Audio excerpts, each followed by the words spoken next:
કારણ આપો.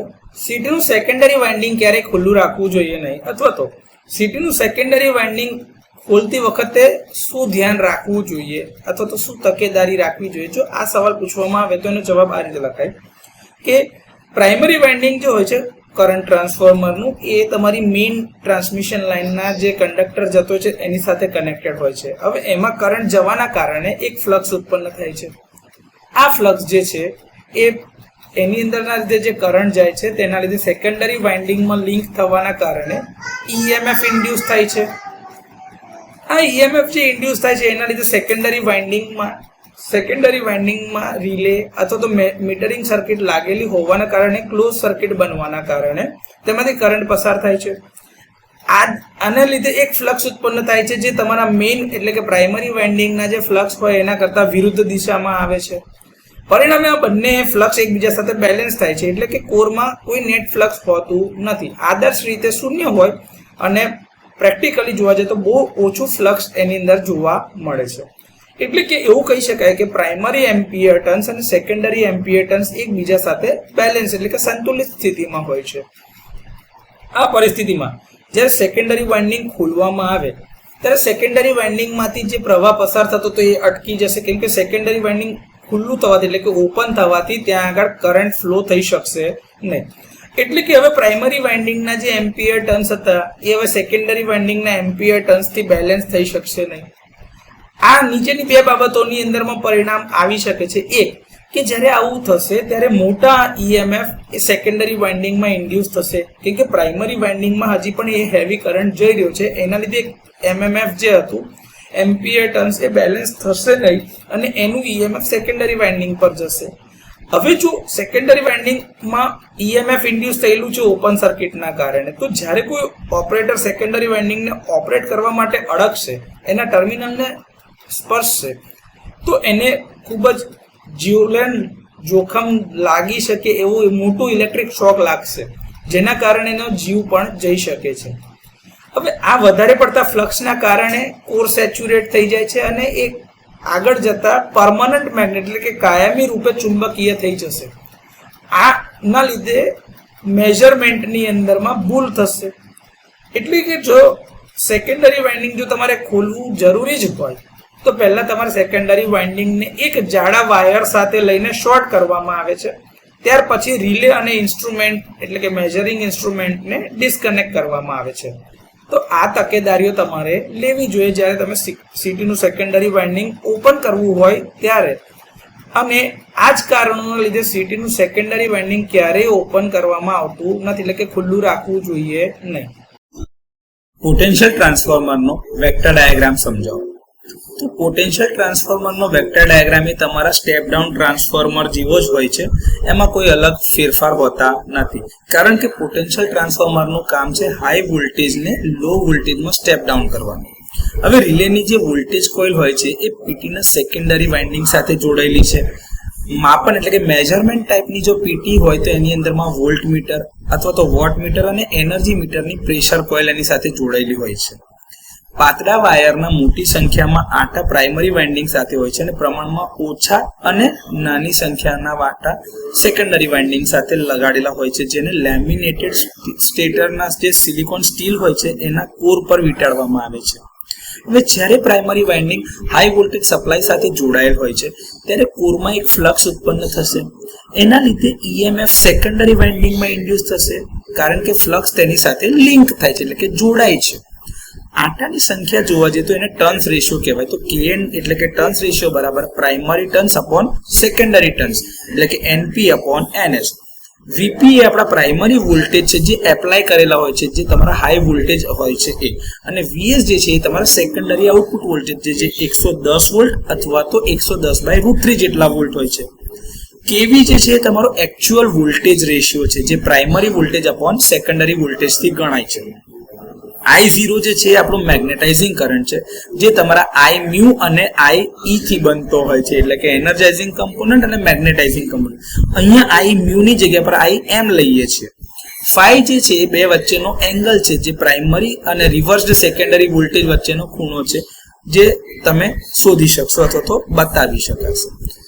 ZP જે છે એ તમારું પ્રાઇમરીનું બર્ડન છે ZS છે એ તમારું સેકન્ડરી વાઇન્ડિંગ નું બર્ડન છે, ZB જે છે એ તમારું બાહ્ય એટલે કે એક્સટર્નલ સર્કિટના બર્ડન છે, અને ZE જે છે એ તમારું એક્સાઇટેશન સર્કિટનો બર્ડન છે. હવે જ્યારે પ્રાઇમરી વાઇન્ડિંગ સપ્લાય સાથે જોડાયેલો હોય છે ત્યારે મેગ્નેટાઇઝિંગ કરંટ I0 તેમાંથી વહેતો જાય છે. આ I0 કરંટના બે કમ્પોનન્ટ બને છે. એક છે Im જે મેગ્નેટાઇઝિંગ કમ્પોનન્ટ છે, જે તમારા ફ્લક્સની દિશામાં હોય છે અને એને I0 cos phi 0 થી શોધી શકાય છે, અને લોસ કમ્પોનન્ટ કે જેના ક્વોડ્રેચરમાં છે એ I બરાબર I0 sin phi 0 થી શોધી શકાય છે. મેગ્નેટાઇઝિંગ કમ્પોનન્ટના કારણે જ કોરમાં ફ્લક્સ ઉત્પન્ન થાય છે. એટલે તમને આકૃતિમાં જોયા પ્રમાણે જોઈએ, જુઓ આ તમારું ફ્લક્સ છે. ફ્લક્સના ફેરફાર એટલે કે d phi by dt ના લીધે EMF ઇન્ડ્યુસ થશે, એટલે ફ્લક્સ થી 90 ડિગ્રી પર તમારું પ્રાઇમરી EMF છે. તો સેકન્ડરી EMF એના કરતા એક્ઝેક્ટ ઓપોઝિટ ડિરેક્શનમાં એટલે કે 180 ડિગ્રી આઉટ ઓફ ફેઝ બનશે. તો EP ઉપર છે તો ES તમારું નેચરલી નીચે બનશે. હવે વેક્ટર ડાયાગ્રામ દોરવાની જ્યારે હું શરૂઆત કરું છું તો એના બે કમ્પોનન્ટ છે. એક છે મેગ્નેટાઇઝિંગ કમ્પોનન્ટ કે જે તમારા ફ્લક્સની દિશામાં છે, અને એક છે એનર્જાઇઝિંગ કમ્પોનન્ટ અથવા તો લોસ કમ્પોનન્ટ કે જે તમારા EP ની દિશામાં છે. આ બંનેના રિઝલ્ટન્ટના કારણે તમને એક કરંટ બને છે જે I0, જેને આપણે મેગ્નેટાઇઝિંગ અથવા તો નો લોડ પ્રાઇમરી કરંટ તરીકે ઓળખીએ છીએ. હવે બાકીનો કરંટ એ તમારી પ્રાઇમરી વાઇન્ડિંગ માંથી પસાર થાય છે, જેને સેકન્ડરીનો રેફરન્સ કરંટ IS ડેશ તરીકે આપણે વેક્ટર ડાયાગ્રામમાં બતાવ્યો છે. તો IS ડેશ અને I0 ભેગા થાય તો તમારો ટોટલ પ્રાઇમરી કરંટ IP બને છે. તો આ મારો IP છે. હવે IP ના કારણે પ્રાઇમરી વાઇન્ડિંગમાં જે રેઝિસ્ટન્સ છે એમાં વોલ્ટેજ ડ્રોપ થશે, એ IPRP હશે, અને ઇન્ડક્ટિવ સર્કિટમાં જે ડ્રોપ થતો હશે IP into XP છે. હવે R અને X ના લીધે તમારો ઇમ્પિડન્સ પ્રાઇમરીનો બને છે, એટલે એ જે વોલ્ટેજ ડ્રોપ થશે સમ અપ કરીએ એટલે બેનો સરવાળો કરી જોઈએ વેક્ટર સમથી તો IPZP બને છે. EP અને IPZP નો સરવાળો કરીએ તો એપ્લાઇડ વોલ્ટેજ તમારા જે VP હતા એ તમારો મળી શકે છે. તો આ તમારા VP મળે છે. હવે આ તમારો જે કરંટ IS ડેશ હતો એનાથી એક્ઝેક્ટ 180 ડિગ્રીનો કરંટ સેકન્ડરીમાંથી પસાર થતો છે, IS તે અલગ છે, અને આ તમારું VS છે સેકન્ડરીના વોલ્ટેજ, જે વોલ્ટેજ ઇન્ડ્યુસ થતા હશે. હવે એને અંદરમાં જ IS into RS ના કારણે એક વોલ્ટેજ ડ્રોપ થતો હશે, તો એ VS into IS RS, અને એની જે સેકન્ડરી સર્કિટની રિએક્ટિવ કમ્પોનન્ટનો જે ભાગ હશે એમાં IS into XS પ્રમાણે વોલ્ટેજ ડ્રોપ થાય, તો રિઝલ્ટન્ટ તમારો IS into ZS બને છે. આ IS into ZS ને તમારા સેકન્ડરી વોલ્ટેજ સાથે જે સરખાઈએ ત્યારે તમને ઇન્ડ્યુસ EMF ES મળે છે સેકન્ડરી વાઇન્ડિંગનું. તો આ રીતે તમને વેક્ટર ડાયાગ્રામ આખો સમજી શકાશે. હવે પ્રાઇમરી જે તમારો કરંટ હતો IS ડેશ, એને સેકન્ડરીની અંદરમાં એક કરંટ જતો હશે. આ કરંટ અને I0 નો વેક્ટર સમ કરવાથી આપણને IP મળે છે, જે આપણે જોયું. EP જે છે પ્રાઇમરી વાઇન્ડિંગમાં પ્રેરિત થતા વોલ્ટેજ જે ES ની સાથે 180 ડિગ્રીના ફેઝ તફાવતમાં હોય છે. EP માં વોલ્ટેજ ડ્રોપ IPRP અને IPXP ઉમેરીને આપણને પ્રાઇમરી એપ્લાઇડ વોલ્ટેજ VP મળે છે. સેકન્ડરીના બી તમને આ રીતે સમજાયા કે ભાઈ કેવી રીતે એમાં વોલ્ટેજ ઇન્ડ્યુસ થશે અને EMF મળે છે. તો આ રીતે આપણે ટ્રાન્સફોર્મર એટલે કે પોટેન્શિયલ ટ્રાન્સફોર્મરનો વેક્ટર ડાયાગ્રામ સમજી શકીએ છીએ. પોટેન્શિયલ ટ્રાન્સફોર્મર માટે રેટેડ પ્રાઇમરી વોલ્ટેજ અને રેટેડ સેકન્ડરી વોલ્ટેજ વ્યાખ્યાયિત કરો. તો રેટેડ પ્રાઇમરી વોલ્ટેજ એટલે કે ટ્રાન્સફોર્મરનું પરફોર્મન્સ જેના ઉપર આધાર રાખે છે તે પ્રાઇમરી વોલ્ટેજનું મૂલ્ય રેટેડ પ્રાઇમરી વોલ્ટેજ તરીકે ઓળખાય છે. અને એ જ પ્રમાણે રેટેડ સેકન્ડરી વોલ્ટેજ એટલે કે ટ્રાન્સફોર્મરનું પરફોર્મન્સ જેના પર આધારિત છે તે સેકન્ડરી વોલ્ટેજના મૂલ્યને રેટેડ સેકન્ડરી વોલ્ટેજ તરીકે ઓળખાય છે. હવે આ સેકન્ડરી અને પ્રાઇમરી વોલ્ટેજ જે છે એ મેન્યુફેક્ચરર એટલે કે જે બનાવતા હોય છે એ કંપની પરથી જ એને દર્શાવવામાં આવે છે, અને એની કિંમત એની નેમ પ્લેટ ઉપર જ અંકિત કરેલી હોય છે, એટલે કે બતાવેલી હોય છે, દર્શાવેલી હોય છે. તો એ રેટેડ પ્રાઇમરી વોલ્ટેજ અને રેટેડ સેકન્ડરી વોલ્ટેજ જે છે મેન્યુફેક્ચરર દ્વારા જ આપવામાં આવે છે. અને સાદી ભાષામાં કહીએ તો આ પોટેન્શિયલ ટ્રાન્સફોર્મર જે છે એ તમારા સ્ટેપ ડાઉન ટ્રાન્સફોર્મર જેવું જ કામ કરે છે ને એવી જ રચના હોય છે. પોટેન્શિયલ ટ્રાન્સફર માટે રેટેડ ટ્રાન્સફોર્મેશન રેશિયો અને એકચ્યુઅલ એટલે કે વાસ્તવિક ટ્રાન્સફોર્મેશન રેશિયો વ્યાખ્યાયિત કરો. તો કે રેટેડ ટ્રાન્સફોર્મેશન રેશિયો એટલે કે રેટેડ પ્રાઇમરી વોલ્ટેજ અને રેટેડ સેકન્ડરી વોલ્ટેજનો જે ગુણોત્તર હોય એને રેટેડ ટ્રાન્સફોર્મેશન રેશિયો તરીકે ઓળખવામાં આવે. અને આ રેટેડ ટ્રાન્સફોર્મેશન રેશિયો જ્યારે આ પોટેન્શિયલ ટ્રાન્સફોર્મર ઉત્પાદ થતું હોય અથવા તો નિર્મિત થયેલું હોય ત્યારે ઉત્પાદક દ્વારા એટલે કે મેન્યુફેક્ચરર દ્વારા ડિફાઇન કરીને આપવામાં આવે છે ભાઈ રેટેડ પ્રાઇમરી વોલ્ટેજ આટલા છે, રેટેડ સેકન્ડરી વોલ્ટેજ આટલા છે. એના આધારે બંનેનો ગુણોત્તર લઈને રેટેડ ટ્રાન્સફોર્મેશન રેશિયો શોધી શકાય અને એ પોટેન્શિયલ ટ્રાન્સફોર્મરની નેમ પ્લેટ ઉપર આપેલું હોય છે. પરંતુ વાસ્તવિક કેસમાં જે બેલેન્સ કન્ડિશનના વોલ્ટેજ હોય બંને બાજુ એ જરૂરી નથી કે એવા જ મળતા હોય. તો એ કેસમાં આપણે એક્ચ્યુઅલ ટ્રાન્સફોર્મેશન રેશિયો શોધતા હોઈએ છીએ. તો એક્ચ્યુઅલ ટ્રાન્સફોર્મેશન રેશિયો એટલે કે વાસ્તવિક પ્રાઇમરી વોલ્ટેજ એટલે કે એક્ચ્યુઅલમાં પ્રાઇમરીના વોલ્ટેજ કેટલા છે એ અને એક્ચ્યુઅલમાં સેકન્ડરી સાઈડ પર કેટલા વોલ્ટેજ આવે છે આ બંનેનો ગુણોત્તર જે હોય એને એક્ચ્યુઅલ ટ્રાન્સફોર્મેશન રેશિયો તરીકે ઓળખવામાં આવે છે. તો અનબેલેન્સ કન્ડિશન હોય અથવા તો ક્યારેક નોર્મલ લોડિંગની અંદરમાં ક્યાંક તકલીફ થઈ હોય કાં તો કોઈ ફોલ્ટ થયો હોય ત્યારે actual transformation ratio rated transformation ratio જેટલો નથી હોતો, એમાં ફેરફાર હોઈ શકે છે. અને અમુક રેટેડ કરતા પ્રાઇમરી સાઈડના વોલ્ટેજ વધઘટ થતા હોય કાં તો સેકન્ડરી સાઈડના વોલ્ટેજ બદલાતા હોય તો એના આધારે એનો ટ્રાન્સફોર્મેશન રેશિયો ચેન્જ થઈ શકે છે. પોટેન્શિયલ ટ્રાન્સફોર્મર માટે ફેઝ એરર અને રેટેડ આઉટપુટની વ્યાખ્યા તો સમજ્યા કે ફેઝ એરર એટલે કે ભાઈ પ્રાઇમરી વોલ્ટેજ વેક્ટર અને રિવર્સ્ડ સેકન્ડરી વોલ્ટેજ.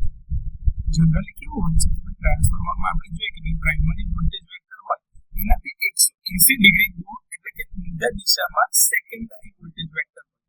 પણ જ્યારે તમે ફેઝ એરર માપી રહ્યા છો ત્યારે આ જે સેકન્ડરી વોલ્ટેજ વેક્ટર છે એને રિવર્સ કરી દીધું એટલે એ ક્યાં એનું પાછું ઉપર 180 ડિગ્રી બીજી એક ફેઝ શિફ્ટ સાથે. તો આ બંને વચ્ચેનો જે ખૂણો મળે ને એને ફેઝ એરર તરીકે ઓળખવામાં આવે છે. હવે જ્યારે આ રિવર્સ સેકન્ડરી વેક્ટર જે છે પ્રાઇમરી વોલ્ટેજ વેક્ટર કરતા આગળ હોય ત્યારે આ ફેઝ એરર પોઝિટિવ છે એમ કહેવામાં આવે છે. આ ફેઝ એરર જે આપણે કરંટ ટ્રાન્સફોર્મરમાં જોયું એવું જ છે પણ ત્યાં આગળ પ્રાઇમરી કરંટ વેક્ટર અને રિવર્સ સેકન્ડરી કરંટ વેક્ટર તરીકે કહેતા હતા. અહીંયા આગળ પોટેન્શિયલ ટ્રાન્સફોર્મર એટલે વોલ્ટેજ વેક્ટર તરીકે કહીએ છીએ. બીજી વાત છે રેટેડ આઉટપુટ. તો રેટેડ આઉટપુટ એટલે કે જ્યારે સેકન્ડરી વાઇન્ડિંગ પર આપણે રેટેડ બર્ડન લગાડ્યું છે એના છેડા ઉપર તો એ ટાઈમે જે એપરન્ટ પાવર મળે છે એટલે કે જે પાવર ફેક્ટર પર જે વોલ્ટ એમ્પિયર આપણને આઉટપુટમાં જોવા મળે છે તે વખતે પોટેન્શિયલ ટ્રાન્સફોર્મરની સેકન્ડરી સર્કિટને રેટેડ વોલ્ટેજ જો સપ્લાય કરવા માટે ડિઝાઇન કરવામાં આવી છે તો એ જે આઉટપુટ મળે છે એને રેટેડ આઉટપુટ તરીકે ઓળખવામાં આવે છે. એટલે સીધી રીતે કહીએ તો કે ભાઈ રેટેડ સેકન્ડરી વોલ્ટેજ ધારો કે 110 વોલ્ટ હોય તો 110 વોલ્ટ આઉટપુટના ટર્મિનલ પર સેકન્ડરી સાઈડ પર દેખાતા હોય અને એ ટાઈમે જે મેન્યુફેક્ચરરે કીધું કે ભાઈ આટલા બર્ડન પર એટલે કે ભાઈ 110 વોલ્ટ 30 વોલ્ટ એમ્પિયર નું બર્ડન તો 30 VA નું બર્ડન ધારો કે કીધું તો એ બર્ડન એની સાથે કનેક્ટેડ હોય અને ત્યારે જે આઉટપુટ પાવર મળતો હોય એના બે છેડાની અક્રોસમાં એને રેટેડ આઉટપુટ તરીકે ઓળખવામાં આવે છે. પોટેન્શિયલ ટ્રાન્સફોર્મરના બર્ડન અને રેટેડ બર્ડનને વ્યાખ્યાયિત તો બર્ડન એટલે કે પોટેન્શિયલ ટ્રાન્સફોર્મરના સેકન્ડરી સર્કિટ સાથે જોડાયેલા સેકન્ડરી સર્કિટના અવરોધને બર્ડન તરીકે ઓળખવામાં આવે છે. એટલે કે પોટેન્શિયલ ટ્રાન્સફોર્મરના જે બે છેડા છે સેકન્ડરી સાઈડ પરના તેની અંદરમાં એની અક્રોસમાં તમે ધારો કે મીટરિંગ સર્કિટ લગાડી છે જે મેઝરમેન્ટ પર્પઝ માટે હોય કાં તો રિલેની પ્રોટેક્ટિવ રિલેની સર્કિટ છે કાં તો પછી કોઈ ઇન્ડિકેટિંગ સર્કિટ છે અથવા કોઈ પણ પ્રકારનો લોડ એની સાથે કનેક્ટ કર્યો છે તો એનો જે ઇમ્પિડન્સ હશે જે એનો અવરોધ આવતો હશે એને આમાં બર્ડન તરીકે ઓળખવામાં આવે છે. આ બર્ડનને ઓમ ને પાવર ફેક્ટર સાથે અથવા તો વોલ્ટ એમ્પિયરમાં દર્શાવવામાં આવે છે. તો હવે રેટેડ બર્ડન શું છે તો એવું કે છે કે ઉત્પાદક એટલે કે મેન્યુફેક્ચરર દ્વારા જણાવેલ બર્ડન કે જેના ઉપર પોટેન્શિયલ ટ્રાન્સફોર્મર સચોટ રીતે કામ કરી શકતું હોય એટલે કે એનું જે પરફોર્મન્સ છે એ મેળવવામાં આવતું હોય તો એ બર્ડનની કિંમતને રેટેડ બર્ડન તરીકે ઓળખવામાં આવે છે. તો આ રીતે પોટેન્શિયલ ટ્રાન્સફોર્મરના બર્ડન અને રેટેડ બર્ડનને વ્યાખ્યાયિત કરી શકાય છે. મેગ્નેટિક પોટેન્શિયલ ટ્રાન્સફોર્મરની રચના સમજો. તો ઇલેક્ટ્રોમેગ્નેટિક પોટેન્શિયલ ટ્રાન્સફોર્મર એ એક એવા પ્રકારનું ઇન્સ્ટ્રુમેન્ટ ટ્રાન્સફોર્મર છે જે પાવર સિસ્ટમમાં હાઈ વોલ્ટેજને લો સ્ટાન્ડર્ડાઇઝ એટલે કે પ્રમાણિત કરેલા મૂલ્ય એટલે કે લગભગ 110 વોલ્ટ અથવા તો 110/√3 વોલ્ટ સુધી ઘટાડવા માટે રચાય છે, એટલે કે ઓછા કરે છે, સ્ટેપ ડાઉન કરે છે, જેથી કરીને મેઝરિંગ ઇન્સ્ટ્રુમેન્ટ, મીટર અને પ્રોટેક્શન રિલે સુરક્ષિત અને સચોટ રીતે કાર્ય કરી શકે. હવે કોર લોસની અંદરમાં હિસ્ટેરેસિસ અને એડી કરંટ લોસને ઘટાડવા માટે ટી, યુ, ઈ, આઈ અથવા તો એલ આકાર જેવા વિવિધ આકારના HRGO એટલે કે હોટ રોલ્ડ ગ્રેન ઓરિએન્ટેડ મટીરીયલના હાઈ પરમિએબિલિટી વાળા લેમિનેટેડ સિલિકોન સ્ટીલથી આપણે કોર બનાવીએ છીએ. સામાન્ય રીતે વાઇન્ડિંગ્સ વચ્ચે મહત્તમ ચુંબકીય ફ્લક્સ જોડાણ એટલે કે ફ્લક્સ લિંકેજ થઈ શકે એ સુનિશ્ચિત કરવા માટે તથા ઇલેક્ટ્રોમેગ્નેટિક ઇન્ડક્શનના સિદ્ધાંત મુજબ પ્રાઇમરી વાઇન્ડિંગ દ્વારા ઉત્પન્ન થતું બધું જ ચુંબકીય ફ્લક્સ એટલે કે મેગ્નેટિક ફ્લક્સ જે છે એ કોરમાં જઈ શકે અને સેકન્ડરી સાથે લિંક થઈ શકે, તેના માટે રિંગ આકાર અથવા તો લંબચોરસ આકારનો કોર બનાવવામાં આવે છે. પ્રાઇમરી વાઇન્ડિંગમાં ઇન્સ્યુલેટેડ કોપર વાયરના થોડા ટર્ન્સ હોય છે અને જાડા હોય છે, કારણ કે તે સીધા હાઈ વોલ્ટેજ લાઇન સાથે જોડાયેલા હોય છે. હાઈ ગુણવત્તા એટલે કે ઊંચી ગુણવત્તાવાળા ઇન્સ્યુલેશન જેમ કે પેપર, માઇકા, વાર્નિશ એટલે માઇકાને તમે અબરખ પણ કહી શકો છો, એવા મટીરીયલના ઇન્સ્યુલેશનની સાથે હાઈ વોલ્ટેજનો સામનો કરવા માટે ઓઇલ અથવા તો રેઝિન ઇમ્પ્રેગ્નેશન કરેલા હોય છે, એટલે કે લગાડેલા હોય છે એની પર એટલે પોલિશિંગ આપણે ખબર જોઈએ છે કે મેળામાં જઈને તમે જે તમારું પેલું નામ ટીચર મળે તેની પર તમે વાર્નિશ મળે તો એવું લેયર કરેલું હોય છે. આમાં સેકન્ડરી વાઇન્ડિંગમાં સ્ટાન્ડર્ડાઇઝ લો વોલ્ટેજ એટલે કે 110 વોલ્ટ ઉત્પન્ન કરવા માટે બારીક ઇન્સ્યુલેટેડ કોપર વાયરના ઘણા આટા હોય છે. સલામતી એટલે કે સેફટી માટે પ્રાઇમરી વાઇન્ડિંગથી ઇલેક્ટ્રિકલી અલગ કરવા માટે અને માપન ઉપકરણોને રક્ષણાત્મક રિલે સાથે તે જોડાયેલા હોય છે. પ્રાઇમરી અને સેકન્ડરી વાઇન્ડિંગ કોએક્સિયલ એટલે કે પ્રાઇમરી વાઇન્ડિંગ અને સેકન્ડરી વાઇન્ડિંગ લિંબ જે હોય એની એક્સલ પર જ મૂકેલી એટલે કોએક્સિયલ મૂકેલા હોય છે, જેથી કરીને લીકેજ રિએક્ટન્સ ઓછું થાય. ઇન્સ્યુલેશનની મુશ્કેલી ટાળવા માટે પહેલા એલવી વાઇન્ડિંગને વીંટાળવામાં આવે છે અને એની ઉપર જ એચવી વાઇન્ડિંગને વીંટાળવામાં આવે છે, જેથી કરીને ફ્લક્સ લિંકેજ વધારે થાય અને લીકેજ ઓછું થાય. રેટેડ વોલ્ટેજ અને ટ્રાન્ઝિયન્ટ ઓવર વોલ્ટેજની કન્ડિશનમાં બ્રેકડાઉનને અટકાવવા માટે અને ઇન્સ્યુલેશન પૂરું પાડવા માટે અહીંયા આગળ વ્યવસ્થા કરેલી હોય છે. પ્રાઇમરી અને સેકન્ડરીને ઇલેક્ટ્રિકલી આઇસોલેટ કરવા માટે કાગળ, પ્રેસબોર્ડ અથવા તો પોલિમર ફિલ્મનો ઉપયોગ કરવામાં આવે છે. ઓઇલથી ભરેલા પોટેન્શિયલ ટ્રાન્સફોર્મર માટે મેટલની ટેન્ક અથવા ડ્રાય ટાઇપ પોટેન્શિયલ ટ્રાન્સફોર્મર માટે સોલિડ રેઝિન મોલ્ડેડ હાઉસિંગનો ઉપયોગ કરવામાં આવે છે, જેને એન્ક્લોઝર તરીકે વપરાય છે, જેથી એને મિકેનિકલ ડેમેજ અને ઇલેક્ટ્રિકલ મોઇસ્ચરથી જે નુકસાન થતું હોય એ અટકાવી શકાય. ઓઇલથી ભરેલા પોટેન્શિયલ ટ્રાન્સફોર્મરમાં એચવી ટર્મિનલ માટે બુશિંગ્સ હોય છે અને ભેજના પ્રવેશ એટલે કે મોઇસ્ચર સામે રક્ષણ આપવા માટે એને બધી બાજુથી સીલ કરવામાં, જેથી કરીને અંદર કોઈ જાતનું મોઇસ્ચર જઈ ના શકે, જેને હર્મેટિકલી સીલ કહેવામાં આવે છે. પોલ માઉન્ટેડ અથવા તો ઇન્ડોર પેનલ ઇન્સ્ટોલેશન માટે પણ આની રચના થઈ શકે છે. હાઈ વોલ્ટેજ બુશિંગ્સ જે છે એ એચવી કંડક્ટરને યોગ્ય ઇન્સ્યુલેશન સાથે પીટીમાં લઈ જાય છે, જ્યારે લો વોલ્ટેજ ટર્મિનલ્સ છે એ મીટર અથવા તો રિલે સાથે જોડાણ માટે ઇન્સ્યુલેટેડ સ્ટડ અથવા તો ટર્મિનલ બ્લોક્સથી બનાવવામાં આવે છે. તો આ રીતે ઇલેક્ટ્રોમેગ્નેટિક પોટેન્શિયલ ટ્રાન્સફોર્મર માટે થોડીક ઇન્ફોર્મેશન છે કે એની રચના કેવી હોય છે અને કેવી રીતે કામ આગળ કરશે એ આપણે આવતા વિડીયોમાં જોઈએ. ઇલેક્ટ્રોમેગ્નેટિક પોટેન્શિયલ ટ્રાન્સફોર્મરનું કાર્ય સમજો.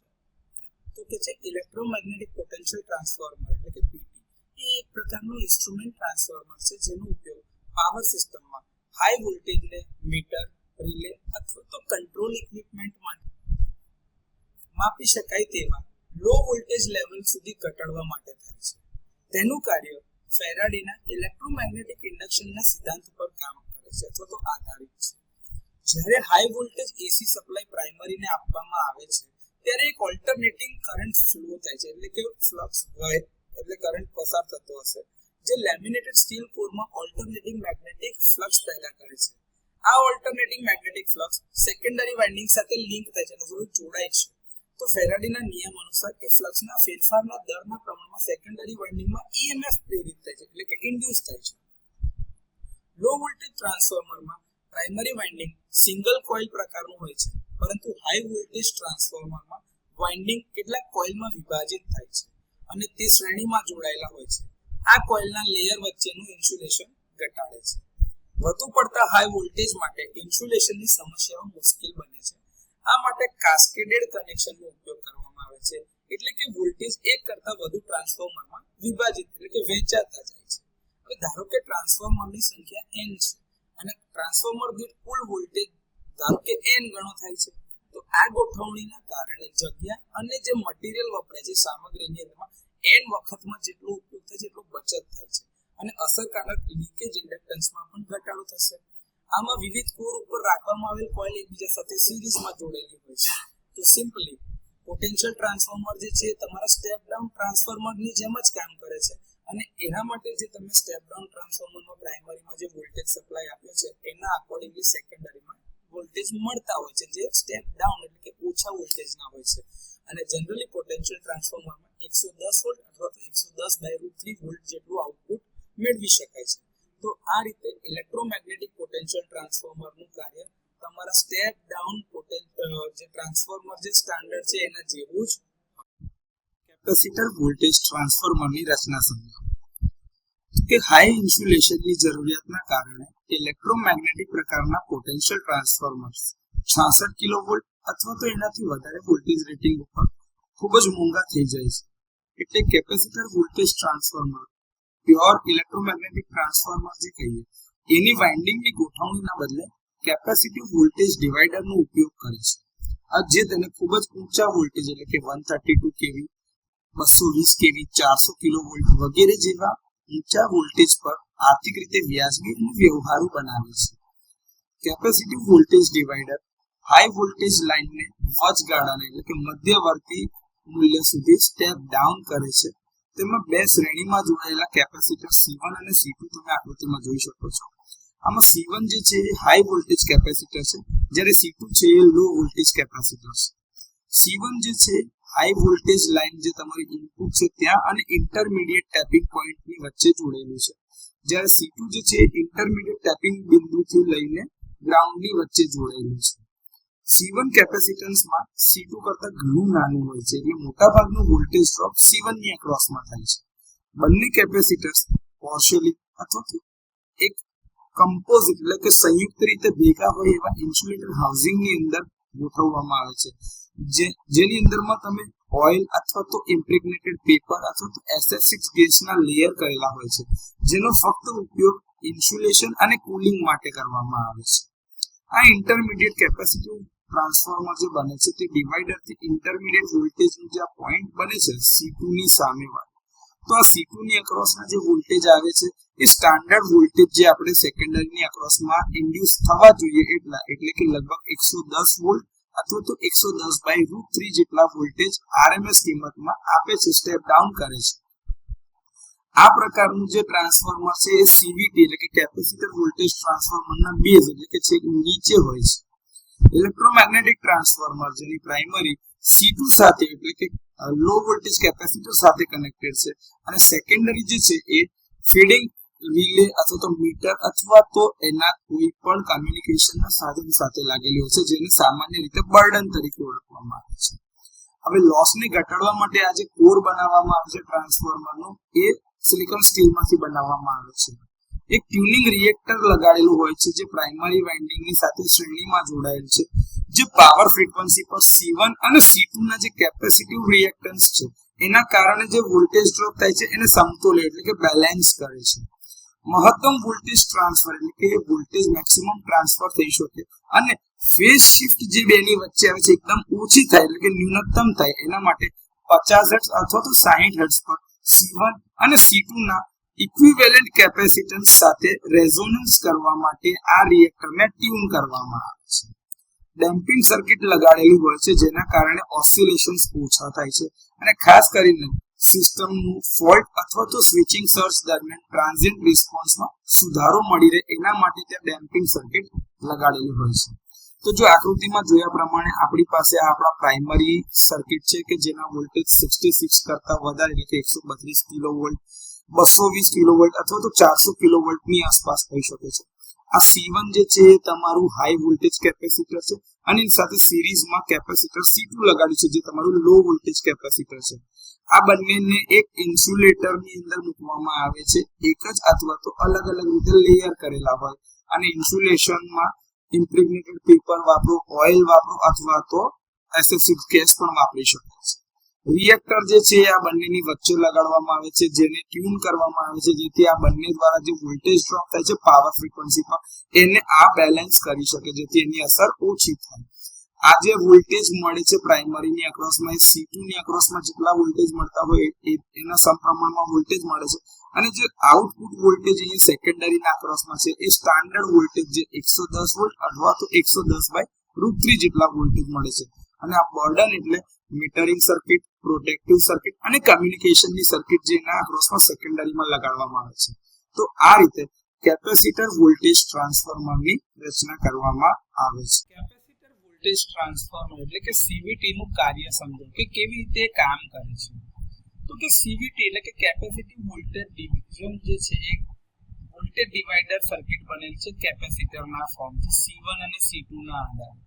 તો એમાં વોલ્ટેજ પહેલા લેવલ પર ઓછો થાય છે, એટલે કે પ્રથમ સ્ટેજમાં વોલ્ટેજના ઘટાડાની સાથે, અને બીજું કે એના જે બેઝ એટલે કે જે પાયામાં જે નીચેની સાઈડ ઉપર ઇલેક્ટ્રોમેગ્નેટિક ટ્રાન્સફોર્મર એક્શન જે થશે કે જેમાં માપી શકાય તેવા સ્ટાન્ડર્ડ સેકન્ડરી સાઈડના વોલ્ટેજ લેવલ સુધી એને ટ્રાન્સફોર્મ કરવાના છે. આ બંને કોમન પ્રિન્સિપલને ભેગા કરી એટલે કે જોડાણ કરીને આ સંયુક્ત સિદ્ધાંત ઉપર સીવીટી એટલે કે કેપેસિટર વોલ્ટેજ ટ્રાન્સફોર્મર કામ કરે છે.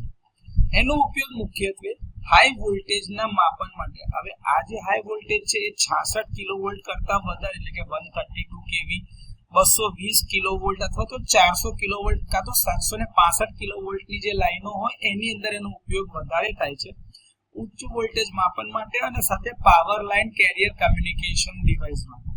આ ઇનકમિંગ હાઈ વોલ્ટેજ લાઇનની સાથે સિરીઝમાં C1 અને C2 બે કેપેસિટર જોડેલા છે, જે આપણે અગાઉ પણ જોયું છે ના કન્સ્ટ્રક્શનમાં.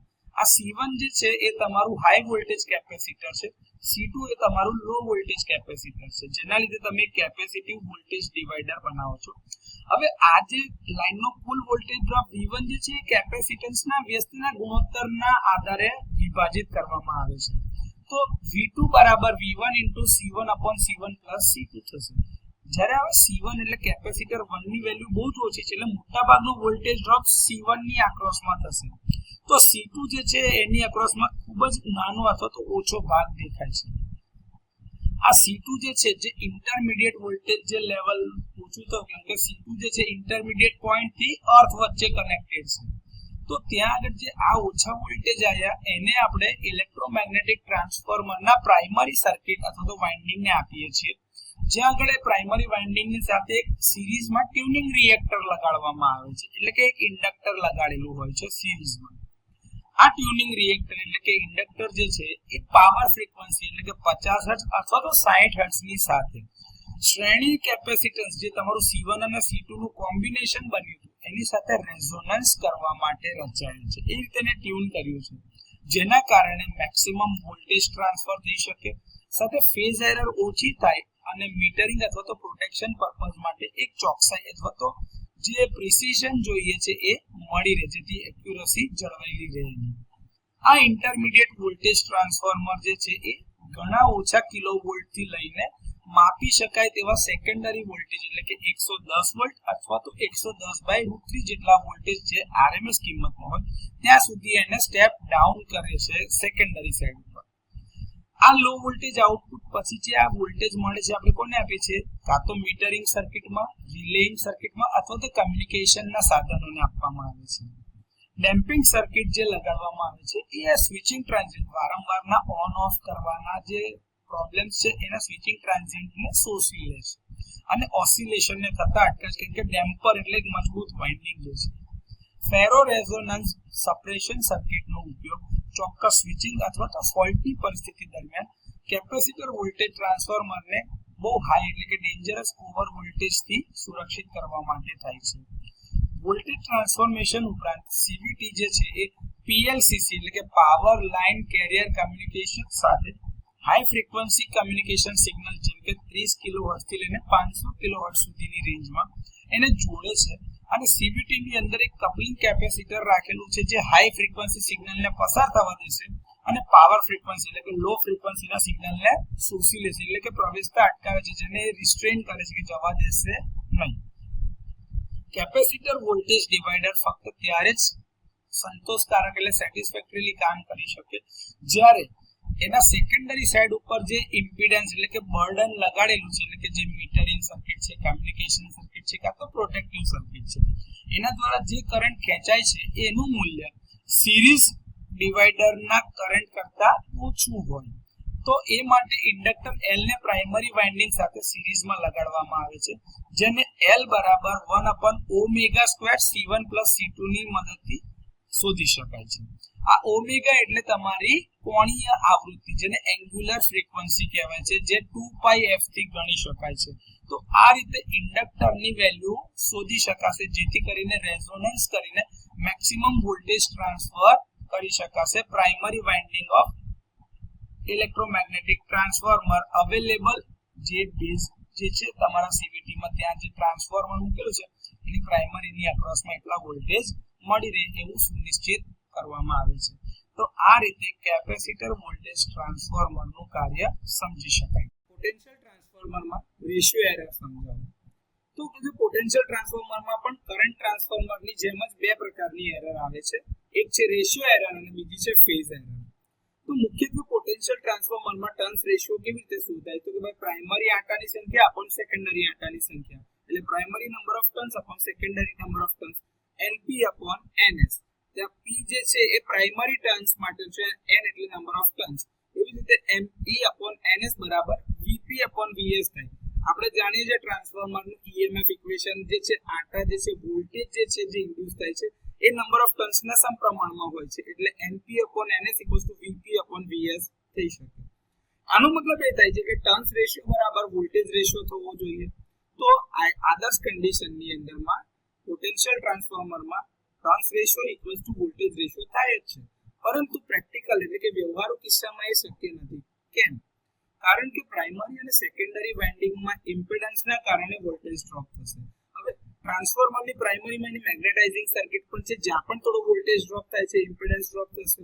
તો VP is not equals to turns ratio બરાબર Kn ઇન્ટુ VS એ થતું નથી. એના લીધે એમાં રેશિયો એરર આવે છે. તો કેટલી આવશે? તો કે જે સેકન્ડરી ટ્રાન્સફોર્મ્ડ વોલ્ટેજ હશે Kn into VS minus primary voltage upon primary voltage into 100%. એટલે કે પ્રાઇમરીની વોલ્ટેજની સાપેક્ષે 100% ઉપર આવી રીતે રેશિયો એરર શોધાય છે, જેમાં સેકન્ડરી ટ્રાન્સફોર્મ્ડ વોલ્ટેજ લેવાય, કારણ કે પીટીમાં બંને વોલ્ટેજ એકબીજાથી 180 ડિગ્રી અલગ હોય છે. તો આમાં ટ્રાન્સફોર્મ્ડ વેલ્યુ ઓફ વોલ્ટેજનો જે વેક્ટર આવતો હશે એ લેવામાં આવે છે. તો આ રીતે પોટેન્શિયલ ટ્રાન્સફોર્મરમાં રેશિયો એરર ગણી પણ શકાય અને સમજી પણ શકાય. પોટેન્શિયલ ટ્રાન્સફોર્મરમાં ફેઝ એરર સમજાવો. તો કે જે આદર્શ પોટેન્શિયલ ટ્રાન્સફોર્મરમાં reversed secondary voltage vector Kn into VS અને પ્રાઇમરી વોલ્ટેજ વેક્ટર VP એ બંને એકબીજા સાથે ફેઝમાં હોય છે. એટલે કે કેવું થાય છે કે તમારા ટ્રાન્સફોર્મરની અંદરમાં જે એક્શન થવાના છે, તો તમારો પ્રાઇમરી વોલ્ટેજ વેક્ટર VP છે, ધારો કે આટલા ડિગ્રી પર છે, તો એનાથી સેકન્ડરી વોલ્ટેજ વેક્ટર જે હશે 180 ડિગ્રી અલગ હશે. હવે એને રિવર્સ કરવામાં આવે ત્યારે એ પાછું રિવર્સ કરવાથી એક્ઝેક્ટ પ્રાઇમરી વોલ્ટેજ વેક્ટર જે હશે એની સાથે સેમ ફેઝ પર એટલે કે એની ઉપર જ એક્ઝેક્ટ ઉપર જ ઓવરલેપ થતો હશે, એટલે કે એકબીજાની ઉપર જ ભેગા થતા હશે. તો એ બે વચ્ચેનો ફેઝ તફાવત શૂન્ય બનશે, એટલે કે બંને એકબીજા સાથે ફેઝમાં છે અને ફેઝ એરર 0 ડિગ્રીની છે. પરંતુ વ્યવહારમાં બંને વેક્ટર વચ્ચે ફેઝ તફાવત જોવા મળે છે, કારણ કે બંને વોલ્ટેજ વેક્ટર જે હશે એ બંને વચ્ચેના લીધે એક તો ટ્રાન્સફોર્મર આદર્શ હોતા નથી અને બંનેની અક્રોસમાં મેગ્નેટાઇઝિંગના લોસીસ અને ટ્રાન્સફોર્મરની પ્રાઇમરી વાઇન્ડિંગના વોલ્ટેજ લોસ એના લીધે જે સેકન્ડરીમાં ઇન્ડ્યુસ થતું હશે એમાં પણ થોડાક લોસ થતા હશે. બંનેના લીધે એની અંદરમાં ફેઝ તફાવત ઉત્પન્ન થાય છે. તેથી વોલ્ટેજ વેક્ટર જે સેકન્ડરી રિવર્સ વોલ્ટેજ વેક્ટર આપણે કહે છે Kn ઇન્ટુ VS અને પ્રાઇમરી વોલ્ટેજ વેક્ટર VP જે છે બંને એકબીજા સાથે ફેઝમાં રહેતા નથી, પરંતુ તેમની વચ્ચે θ ડિગ્રીનો ફેઝ તફાવત ઉત્પન્ન થાય છે. આ એરરને ફેઝ એરર તરીકે ઓળખવામાં આવે છે અને આ ફેઝ એરરને મિનિટમાં વ્યક્ત કરવામાં આવે છે. હવે જો આમાં સેકન્ડરી વોલ્ટેજ વેક્ટર જે છે તમારો Kn ઇન્ટુ VS એ પ્રાઇમરી વોલ્ટેજ વેક્ટર કરતા જો આગળ હોય ને તો તમારી ફેઝ એરર પોઝિટિવ છે એવું કહેવામાં આવે છે. તો આ રીતે પોટેન્શિયલ ટ્રાન્સફોર્મરની અંદરમાં ફેઝ એરર લખી શકાય, સમજી શકાય અથવા તો ગણી પણ શકાય. પીટી પરનું બર્ડન કેવી રીતે બતાવી શકે છે કે રજૂ થઈ શકે છે અથવા તો ગણતરી પણ કેવી રીતે થઈ શકે એ સમજાવો. તો પોટેન્શિયલ ટ્રાન્સફોર્મરનું બર્ડન એ કરંટ ટ્રાન્સફોર્મરની ઉપર જે રીતે બર્ડન આપણે વ્યક્ત કરી અથવા તો વ્યાખ્યાયિત કરી શકીએ એ જ રીતે કરી શકાય છે. એમાં બે રીત હતી આપણે જોયું, એક તો પાવર ફેક્ટર અને ઇમ્પિડન્સની રીતે અથવા તો એના રેટેડ વોલ્ટ એમ્પિયર બર્ડનના આધારે. બર્ડન એટલે શું? તો કે પીટીના સેકન્ડરી સાથે જોડાયેલા સર્કિટના ઇમ્પિડન્સને બર્ડન કહેવાય.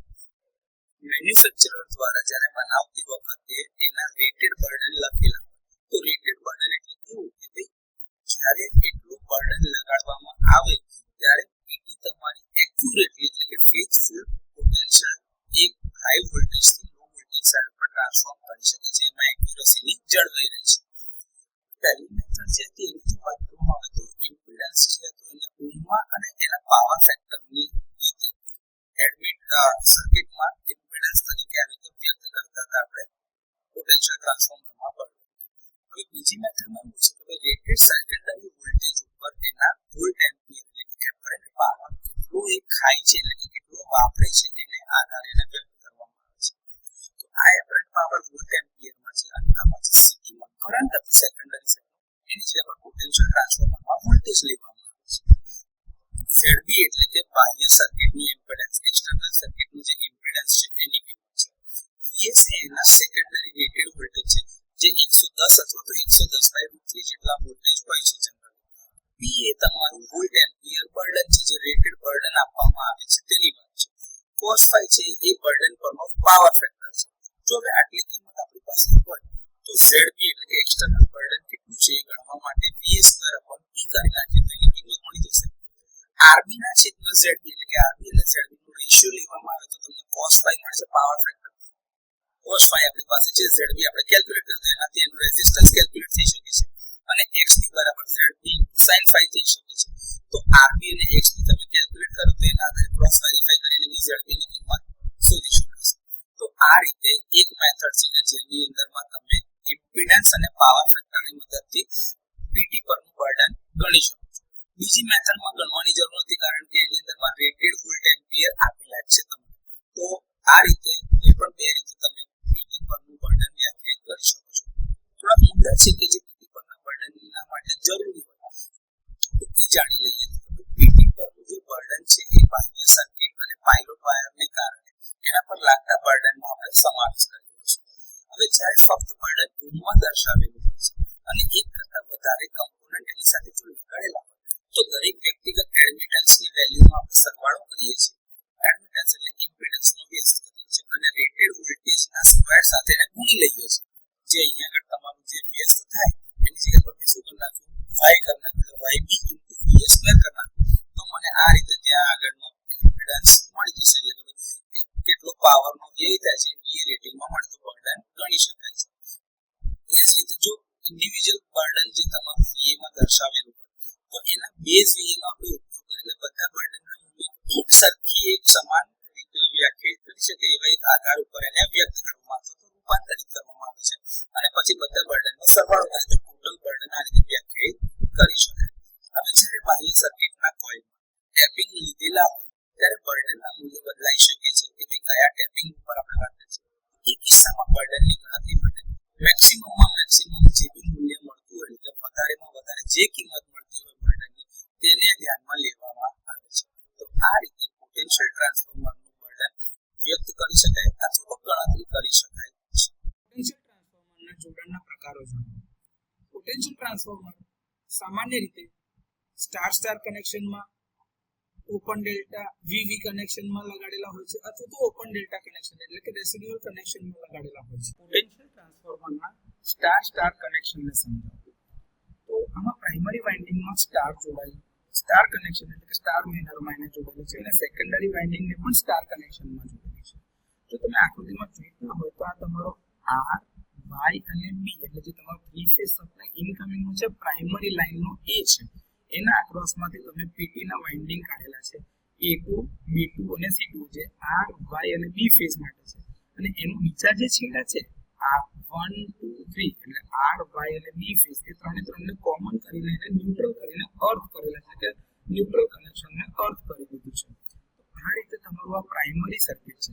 હવે સેકન્ડરી સર્કિટમાં બી જો અહીંયા A1, B1, C1 છે તો આ A1, B1, C1 ને આપણે ન્યુટ્રલ સાથે કનેક્ટ કર્યા છે એટલે એક છેડો એ બનશે અને વાઇન્ડિંગનો જે બીજો છેડો તો A2 B2 ને C2 છે R Y અને B ફેઝ માટે છે એની સાથે મેં રિલેની કોઇલ લગાડેલી છે તો રિલેની કોઇલને આવી રીતે લગાડવામાં આવે છે સેકન્ડરી સાઈડ ઉપર અને પ્રાઇમરી સાઈડ ઉપર આ સપ્લાય સાથે પેટીની વાઇન્ડિંગ પ્રાઇમરી કનેક્ટેડ છે હવે જો પ્રાઇમરીનું જે ન્યુટ્રલ ટર્મિનલ છે એને તમે અર્થ ના કરો જો એ અર્થ નથી કરેલું તો જ્યારે અર્થ ફોલ્ટ થશે તે વખતે ઉત્પન્ન થતો વોલ્ટેજનો ઝીરો સિક્વન્સ કમ્પોનન્ટ હશે એ પ્રાઇમરી વાઇન્ડિંગમાંથી પસાર થતો નથી એટલે કે વહી શકતો નથી હવે જો એ વહી શકતો ના હોય પ્રાઇમરીમાંથી તો એ સેકન્ડરી બાજુ ટ્રાન્સફોર્મ નથી થવાનું જો સેકન્ડરી ટ્રાન્સફોર્મ ના કરી શકતો હોય ફેઝફુલી જે પ્રાઇમરી પરથી સેકન્ડરી પર એની અસર ના બતાવતો હોય તો સેકન્ડરી વાઇન્ડિંગ દ્વારા આ અર્થ ફોલ્ટ સેન્સ કરી શકાશે નહીં તો એ કેસમાં અર્થ ફોલ્ટ થશે તો પણ રિલે તમારી ટ્રિપ સિગ્નલ પ્રોડ્યુસ કરશે નહીં 3 સિંગલ ફેઝ યુનિટ તમે જોઈ શકો છો આકૃતિમાં દર્શાવ્યા છે એને આપણે સ્ટાર કનેક્શનમાં લગાડ્યા છે એમાં 3 ફેઝની પેટી માટે 5 લિંક્ડ પ્રકારનું કોર વાપરવામાં છે આ 5 લિંક એમાં પહેલી અને બીજી જે આઉટર લિંક કહેવાય બે બાજુના એક્સ્ટ્રીમ છેડા ત્યાંથી તમારા ઝીરો સિક્વન્સના કમ્પોનન્ટ પસાર થઈ શકે એવી વ્યવસ્થા કરેલી હોય છે અને બાકી આ 3 જે લિંક છે એના ઉપર R Y અને B ફેઝના પેટીના કનેક્શન કરવામાં આવે છે આવું કરવાના લીધે જ ઝીરો સિક્વન્સનો કમ્પોનન્ટ જે વોલ્ટેજનો હશે એ પોટેન્શિયલ ટ્રાન્સફોર્મરમાંથી પસાર થઈ શકશે એટલા માટે આવી રીતની વ્યવસ્થા અરેન્જમેન્ટ કરવામાં આવે છે તો આ રીતે પોટેન્શિયલ ટ્રાન્સફોર્મરના સ્ટાર સ્ટાર કનેક્શનને સમજી શકાય છે પોટેન્શિયલ ટ્રાન્સફોર્મરના VV એટલે કે ઓપન ડેલ્ટા કનેક્શન એટલે કે જોડાણને સમજાવો કે આ પ્રકારના જોડાણ અથવા તો કનેક્શનમાં ઉપયોગ માપન હેતુ માટે એટલે કે મેઝરમેન્ટ માટે ઉપયોગમાં લેવાતા પોટેન્શિયલ ટ્રાન્સફોર્મર્સ માટે થાય છે પરંતુ પ્રોટેક્શન માટે એનો ઉપયોગ એટલા બધા વ્યવસ્થિત અથવા તો બહુ પ્રચલિત નથી પરંતુ એ કરી શકાય એમ છે અને આનું આ પ્રકારનું કનેક્શન થાય છે એ સમજાવવા માટે જ આજે વિડીયોમાં આ વસ્તુ અથવા તો આ જોડાણને આપણે ઇન્ક્લુડ કરેલું છે તો આની અંદરમાં બે સિંગલ ફેઝ પોટેન્શિયલ ટ્રાન્સફોર્મરને 3 ફેઝ સિસ્ટમની લાઇન સાથે જોડાયેલા રાખીએ છીએ પ્રાઇમરી અને સેકન્ડરી વાઇન્ડિંગ બંનેને VV એટલે કે ઓપન ડેલ્ટા કનેક્શનમાં જોડવામાં આવે છે ત્રીજી પોટેન્શિયલ ટ્રાન્સફોર્મરની જે કોઇલ હોય છે એને સામાન્ય રીતે જે ક્લોઝ ડેલ્ટામાંથી એની જગ્યાએ હવે એને ઓપન ડેલ્ટા કરવામાં છે એટલે કે ત્યાં આગળ કોઈ પણ પ્રકારની વાઇન્ડિંગ જોડવામાં આવતી નથી એટલે કે એને અવગણી નાખીએ છીએ કેમ કે આપણે એની જરૂરિયાત ઊભી કરી નથી કેમ કે આ ઓપન ડેલ્ટા VV કનેક્શન એટલે અહીંયા વાઇન્ડિંગ ને અહીંયા વાઇન્ડિંગ કરી પણ અહીંયા કોઈ વાઇન્ડિંગ નહીં એ પ્રકારની આ જોડાણ છે આ જોડાણની મદદ અથવા તો આ ગોઠવણીમાં પણ આપણે માપન અને પ્રોટેક્શન માટે જરૂરી લાઇન ટુ લાઇન વોલ્ટેજની ગણતરી કરી શકીએ એમ છે તો પહેલા કનેક્શન જોઈ લઈએ આકૃતિમાં કેવી રીતે બતાવેલું છે તો જો આ તમારી 3 ફેઝની લાઇન છે R Y અને B ફેઝ જઈ રહ્યા છે આ તમારી એક વાઇન્ડિંગ જે છે એ જોડાયેલી છે જો અહીંયા આગળથી તમને દેખાય છે આ એક ફેઝ વચ્ચે એક વાઇન્ડિંગ છે આ બીજા એક ફેઝ વચ્ચેની આ વાઇન્ડિંગ છે તો આ જે વાઇન્ડિંગ જે છે વચ્ચેનો આ પોર્શન કાં તો આ જે B અને C વચ્ચેની જે લાઈન એ તમારી ઓપન છે ત્યાં આગળ કોઈ પણ પ્રકારનું કનેક્શન આપણે રાખ્યું નથી એ ચાહે તમે પ્રાઇમરી પાર્ટ પર જુઓ કાં તો સેકન્ડરી પાર્ટ ઉપર જુઓ બંને બાજુ પર એ જ છે આ સેકન્ડરી પાર્ટ છે કે જ્યાં આગળથી પ્રાઇમરીના હાઈ વોલ્ટેજ સેકન્ડરીમાં 110 વોલ્ટ સ્ટાન્ડર્ડ પર આવતા હોય એ કનેક્શન છે અને ત્યાં આગળ સેકન્ડરીમાં તમે રિલેની કોઇલ લગાડેલી છે 3 ફેઝ બેલેન્સ સિસ્ટમ જે હોય આપણી તો એમાં આપણને ખબર છે કે 3 લાઇન વોલ્ટેજના વેક્ટરનો સરવાળો 0 થાય જેમ કે VAB VBC VCA બરાબર 0 થાય આમાં આપણી પાસે 2 લાઇન વોલ્ટેજના જવાબ મળે છે અને એને જો તમે પેલા બાજુ માઇનસ કરી નાખો તો તમને ત્રીજા ફેઝના અથવા તો ત્રીજી લાઇનના વોલ્ટેજ મળી શકે છે તો આ ગણતરી આપણે કરાવવી સરળ બને છે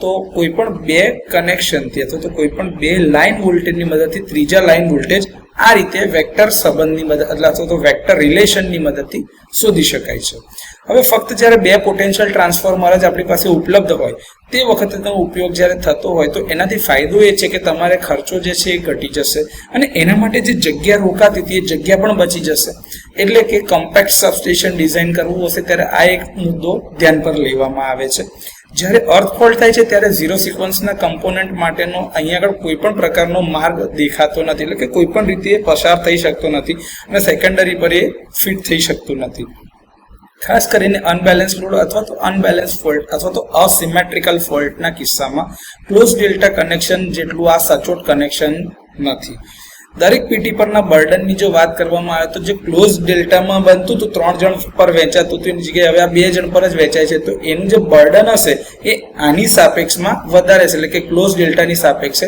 ઓપન ડેલ્ટા કનેક્શનના બર્ડનમાં વધારો થાય છે. એક જ પોટેન્શિયલ ટ્રાન્સફોર્મરની જો એરર આવે તો એ બીજા 3 ફેઝની અંદરમાં રિપ્રેઝન્ટ કરશે.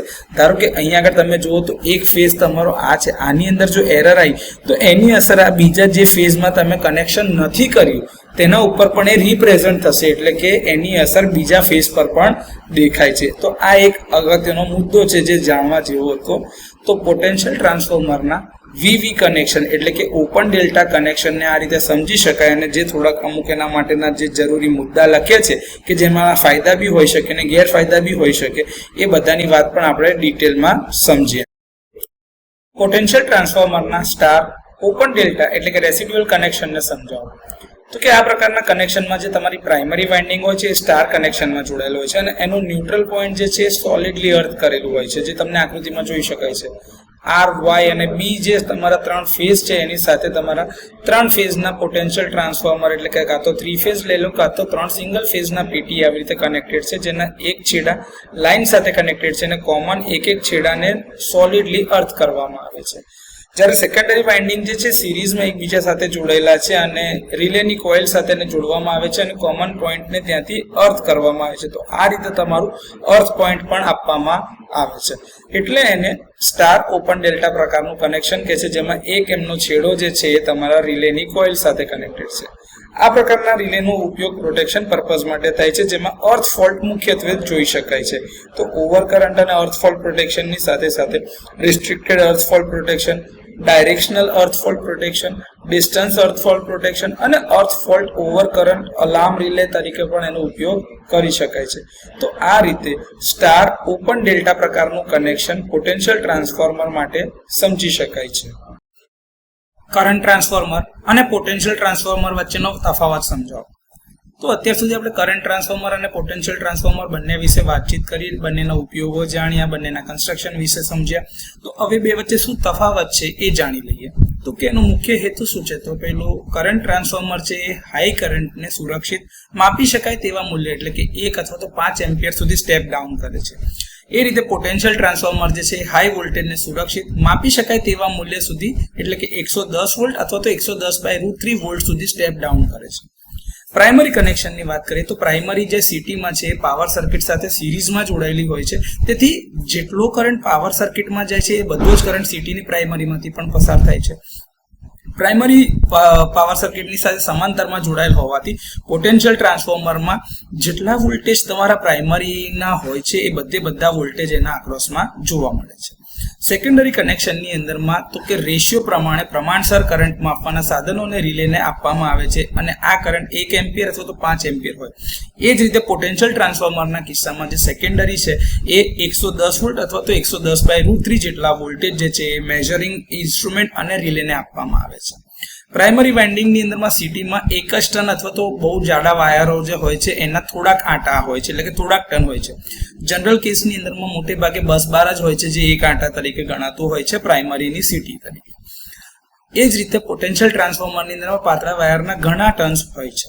સેકન્ડરી વાઇન્ડિંગની અંદરમાં વાત કરવામાં આવે તો સિટીમાં કરંટને સુરક્ષિત મૂલ્ય સુધી સ્ટેપ ડાઉન કરવા માટે પાતળા વાયરના ઘણા બધા ટર્ન હોય છે પ્રાઇમરીની સાપેક્ષ. એ જ રીતે પોટેન્શિયલ ટ્રાન્સફોર્મરની અંદરમાં હાઈ વોલ્ટેજને માપી શકાય તેવા મૂલ્ય સુધી સ્ટેપ ડાઉન કરવા માટે પ્રાઇમરીની સાપેક્ષ અથવા તો તુલનામાં ઓછા આંટા હોય છે. આઉટપુટની વાત કરીએ તો સિટીનું આઉટપુટ કરંટ છે જે 1 એમ્પિયર અથવા તો 5 એમ્પિયર હોય છે, જે સ્ટાન્ડર્ડ છે. પોટેન્શિયલ ટ્રાન્સફોર્મરના કેસમાં 110 વોલ્ટ અથવા તો 110/√3 એટલે કે 63.5 વોલ્ટ એ પણ એક સ્ટાન્ડર્ડ છે અને એનું આઉટપુટ વોલ્ટેજ હોય છે. બર્ડનની વાત કરવામાં આવે તો બંનેના બર્ડન સામાન્ય રીતે ઓછા રાખવામાં આવે છે, પરંતુ સિટીની અક્રોસમાં સેકન્ડરીમાં રિલે અથવા તો એમીટર લગાડવામાં આવે છે. એ જ રીતે પોટેન્શિયલ ટ્રાન્સફોર્મરની અક્રોસમાં વોલ્ટમીટર, પ્રોટેક્શન રિલે બધું લગાડવામાં આવશે.